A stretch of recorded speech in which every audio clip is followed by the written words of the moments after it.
Hey brother, how are you doing? Been good. Just chilling. What about you? I'm also chilling, but it's quite cold today. Temperature is like 10 degrees, so I'm just indoors. But yeah, how about you? Sorry, can we restart this conversation? I was meant to be recording this for YouTube, but I didn't hit the record button. So can we kind of like cycle back and then can you lead the conversation instead?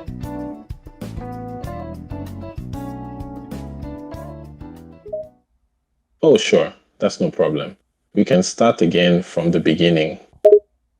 Right. So, like I said, lead the conversation. Sure, no problem. Let's continue the conversation. So, we were talking about the current state of Nigeria and how the current leadership is causing a lot of pain for the citizens. Yeah. Yeah. So, like, my thoughts on that, I'm like, there's not much we could do about it because it's the leadership, right? There's so much corruption. You see, my thought is when things are bad at the top, it trickles down to the very, the grassroots, not just the middle class, the normal civilian who, works hard to feed his family and all of that. So once that corruption is there at the top, the average man would want to find out ways to cut corners on things, and then it just descends into like a lawless society. And I think apart from just bad leadership, we have so many other issues that are plaguing Nigeria. Thoughts? I completely agree with your perspective. The truth is that the system is broken. The issues in Nigeria are at various levels and go deep. Like you said, the bad leadership is directly responsible for the current state of the country. Apart from the leadership, the issues are also with the people too. I'll explain. Although most people know the problems the country is facing, not many are standing up to take the responsibility and make a change. People are more focused on finding ways to survive and escape the system. There's also a sense of complacency and helplessness amongst the people. Well, I mean, if people on Twitter or now X should hear what you said, they would roast you. Why do I say so? Because there's not much that can be done about it.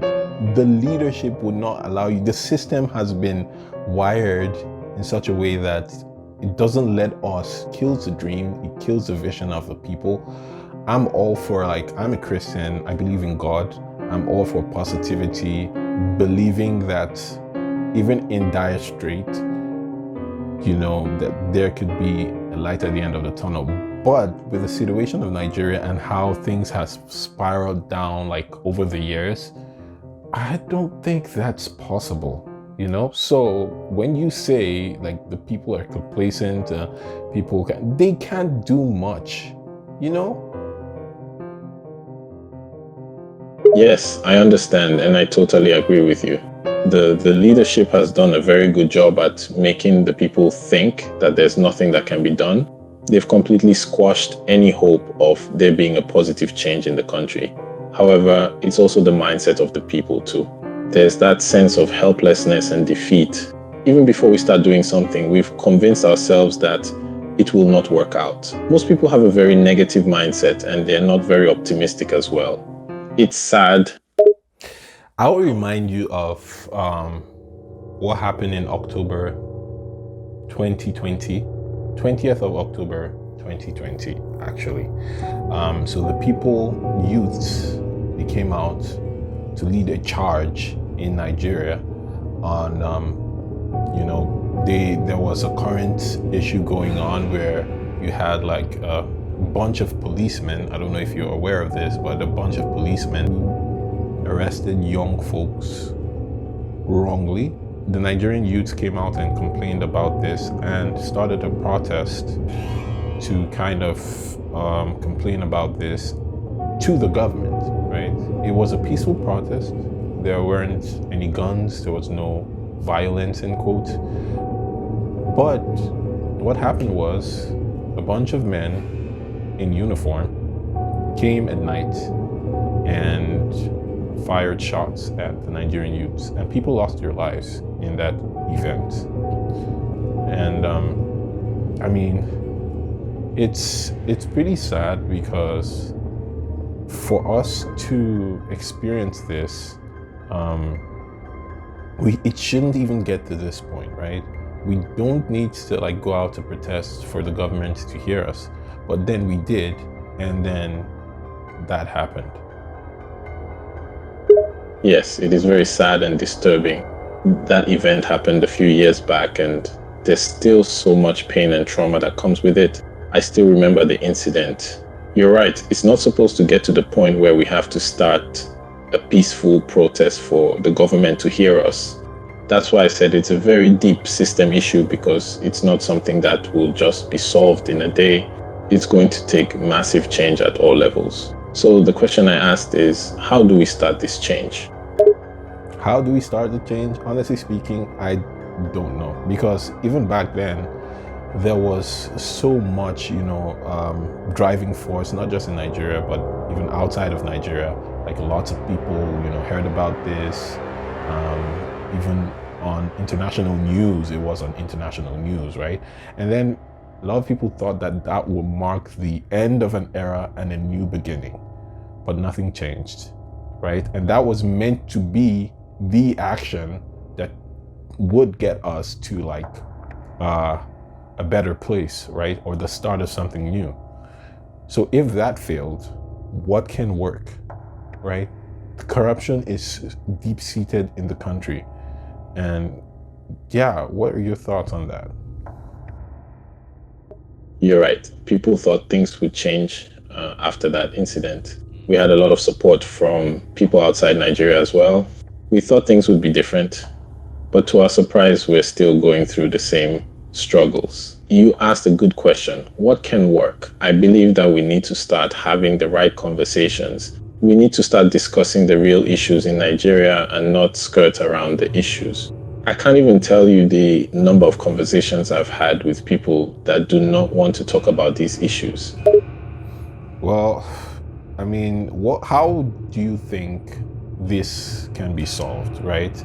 Because it's one thing to say that people are complacent, which is what you said, which would upset a lot of people, right? Because trust me, a lot of people have done the best they can or they could, but it didn't just work out, and then have resorted to like traveling outside the country, Like you traveled outside your country.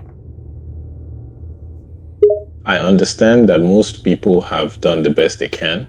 I want to believe that many people have tried to do something, but it didn't work out. And so they now think that the only way to survive is to leave the country. You asked how it can be solved. I don't have a definite answer because the issues are deep rooted. It's a problem that has been there for years and will take a long time to fix. A major way these issues can be dealt with is if there's better leadership and accountability. The current leadership is not serious about solving the problems. My perspective of the current president of Nigeria is not very positive. I believe the current president is failing Nigerians. He's not doing enough to make the lives of Nigerians better. The inflation rate is high. The value of the naira has dropped against the dollar and the euro. Nigerians are struggling daily, and the government is not helping matters. Yeah. Yeah. Do you have a different perspective on the current president? No, I don't. Do you know his name? His name is Bola Ahmed Tinubu. Ooh, okay. So, but like, do you know like his past records? Because like, as a president of a country, the fact that you got there means that like you have like a good track record, right? Do you know any of his like previous accomplishments or notable things about him? Well, one of the things I know he accomplished was that he was a former governor of Lagos State, the economic capital of Nigeria. Okay. A lot of things were built during his time as governor. He was also a former senator. You're right that his past records should be considered as well as his current performance. What are your views about Tinubu? Well, I don't know about his past records are actually supposed to show like a good trend, because if you did well in the past, it's meant to translate to the present or the future. And I mean, like, Lagos State really grew under his leadership, but I don't really think Nigeria is doing well under his leadership. And there was well, that's my own opinion though. But let's leave that out of the way. What are your thoughts on Canada as a whole? I agree that when a leader does well in the past, it should translate to the present. Unfortunately, in Nigeria, some good leaders we've had tend to disappoint us when they get to higher positions. Now, to the topic of Canada, I love Canada. I've been here for more than 2 years and I've seen how beautiful the place is. It's like a dream. Do you ask because you think the grass might be greener in Canada? Well, I am in Canada and I can tell you for sure it's definitely greener. Or should we say white? Get it?